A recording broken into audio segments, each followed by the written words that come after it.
अगर योगी के पास बुलडोजर पे डीजल नहीं है तो मैं भेजता हूँ, मैं लेकर आता हूँ। योगी बोले बुलडोजर के लिए डीजल नहीं है, उसकी मॉब लिंचिंग करेंगे, उसे मार पकड़ करके मार डालेंगे, नागरिकता छीन जाएगी अगर एनआरसी करानी है तो। एक राजपूत बेटी नाबालिग के साथ जो बलात्कार हुआ था कुलदीप सेंगर के माध्यम से, एक भी राजपूत नेता लात मार के बाहर नहीं आया।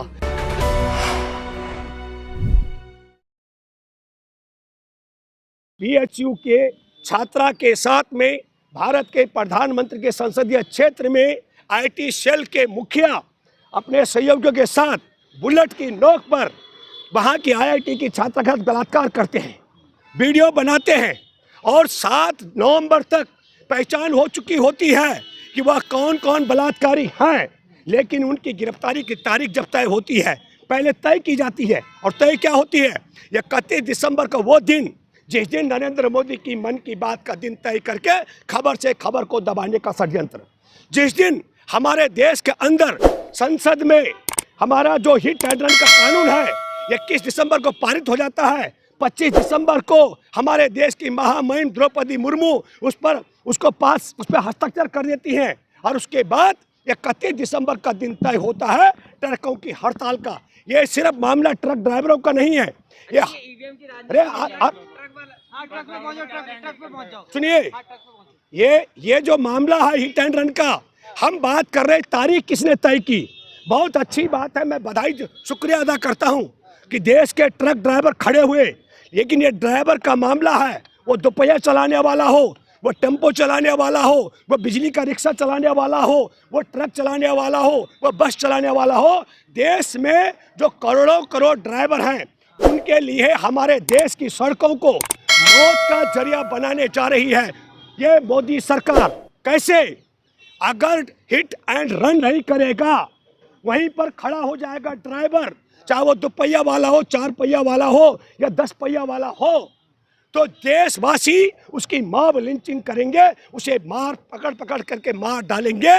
और चूंकि इनकी आंखों में, इनके डीएनए, सोच और विचारधारा में खून बसा हुआ है, इसलिए ये देश में टक्कर मारने वाले या जिसकी गाड़ी से टक्कर लग जाए उसकी हत्या करवाने का कानून बना चुके हैं।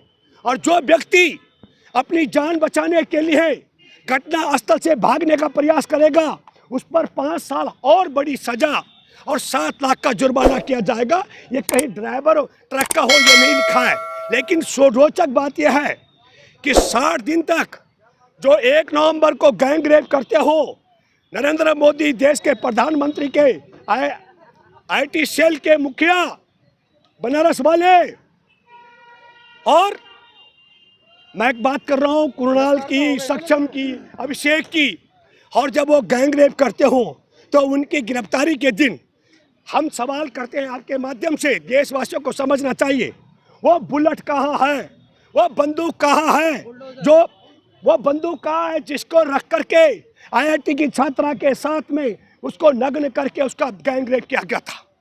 और वह 60 दिन तक भाजपा के किस नेता ने उन्हें अपने संरक्षण में रखा, उन नेताओं को गिरफ्तारी की बात क्यों नहीं हो रही है? देश में, उत्तर प्रदेश में खासकर बार बार बुलडोजर चलता है। अगर योगी के पास बुलडोजर पे डीजल नहीं है तो मैं भेजता हूँ, मैं लेकर आता हूँ। योगी बोले बुलडोजर के लिए डीजल नहीं है, ड्राइवर नहीं है तो मैं ड्राइवर लेके पहुँचता हूँ। योगी के पास अगर बुलडोजर नहीं है तो मैं दिल्ली से बुलडोजर लेके पहुंचता हूं। मैंने 1995 में सीवर लाइन डलवाई थी सरकार की नीति के खिलाफ, वो सारा काम मैंने, एक कॉलोनी है विजय विहार, तो मैं, योगी जब बेचारा मठ के अंदर घंटा बजाता था मैं तब बुलडोजर चलवा चुका हूं। लेकिन देश की उन्नति के लिए सरकार को चैलेंज करके कि एक तरफ सेफ्टी टैंक का पानी नीचे जाता है, हैंडपंप से लोग पीते हैं, तो मैं आपके माध्यम से कहना चाहता हूँ, खबर से खबर को दबाने के लिए नरेंद्र मोदी का षड्यंत्र समझिए। नरेंद्र मोदी बीएचयू के गैंग रेप के बलात्कारियों का संरक्षण न केवल देने का काम किया, बल्कि बनारस की पुलिस ने उन्हें रिमांड पर नहीं लिया, उनसे वो बंदूक बरामद नहीं की। किसकी? हाँ, जो आपने जीतने की बात की तो उसके कारण आप समझिए। हाथरस की वाल्मीकि की बेटी के साथ जो कुछ घटनाक्रम हुआ, लेकिन उसके शरीर को जलाने के बाद एक भी वाल्मीकि नेता भाजपा को लात मार के बाहर नहीं आया। आपने देखा उन्नाव में एक राजपूत बेटी नाबालिग के साथ जो बलात्कार हुआ था कुलदीप सेंगर के माध्यम से, एक भी राजपूत नेता लात मार के बाहर नहीं आया। आपने देखा हमारे देश के अंदर ओलंपिक पदक विजेता बेटियां सड़क पर बैठी रही, और आज भी ब्रजभूषण शरण सिंह जो यौन शोषण करता है वो भाजपा की गोद में बैठा हुआ है। एक भी जाट नेता लात मार के भाजपा से बाहर नहीं निकला है। मैं आपके माध्यम से कहना चाहता हूं, किरण नेगी जो दिल्ली में 2014 में उसके निर्भया 2 था, उसके बलात्कारियों को अपहरणकर्ताओं को फांसी हो गई थी और 22 में बरी कर दिया गया। एक भी उत्तराखंड का व्यक्ति भाजपा को लात मार के बाहर सुनो आ रहा हूँ। हमारे देश के अंदर 700 से ज्यादा किसानों की शहादत हुई, पर एक भी किसान नेता लात मार के बाहर नहीं आया। जबकि 2014 से पहले का दस्तूर क्या था? 2014 से पहले अगर आप देखेंगे हमारे देश के अंदर एक लड़की निर्भया जिसको कोई नहीं जानता था, पूरा देश उसके पक्ष में खड़ा हुआ। लेकिन किसान जब शहादत दिए, 700 किसान, देश खड़ा अगर हुआ होता तो मोदी वापस नहीं आते। तो इनको ये भी समझ नहीं देखिए एक मिनट जो आप ये सवाल कर रहे हो, मैं आपके माध्यम से कहना चाहता हूँ, आप मतदाता की बात कर रहे हैं, मैं नेताओं की बात कर रहा हूँ। जब उस वर्ग का, उस तबके का हमारे देश में संविधान की प्रतियां जलाई गई, लेकिन संसद में जो आदिवासी SC ST मैं दोनों का जिक्र कर रहा हूं, जो संविधान के बूते संसद में बैठे हैं, उनमें से एक भी नेता भाजपा को लात मार के बाहर नहीं आया। तब आप आम आदमी की अगर बात करते हैं तो मैं ये मानता हूं कि 2014 के बाद का ट्रेंड जो बदली हुआ, मीडिया की भूमिका है। मैं थैंक्स करता हूं, बधाई देता हूं यूट्यूब के चैनल के आप सब मित्रों को कि आपके माध्यम से देश की आवाज़, देश के किसानों की, आदिवासियों की, दलितों की, मछुआरों की, सबकी आवाज़ बुलंद होती है, जो हमारे देश में तिरंगा लेके घूमते हैं। आपने देखा कठवा में 7-8 साल की मासूम बच्ची के बलात्कारियों के पक्ष में जो तिरंगा लेके आए थे, उसके तिरंगा के अपमान करने के खिलाफ एक आ रहा हूँ। क्या चीज लागू होगा? अरे एक मिनट अभी पहला बात समझिए। पहली बात, जरा मैं ट्रक ड्राइवर आ रहा हूँ वापस। 2 तारीख को हड़ताल खत्म कर दी गई, किसके साथ? सुनो, उनका मामला शांत हो गया।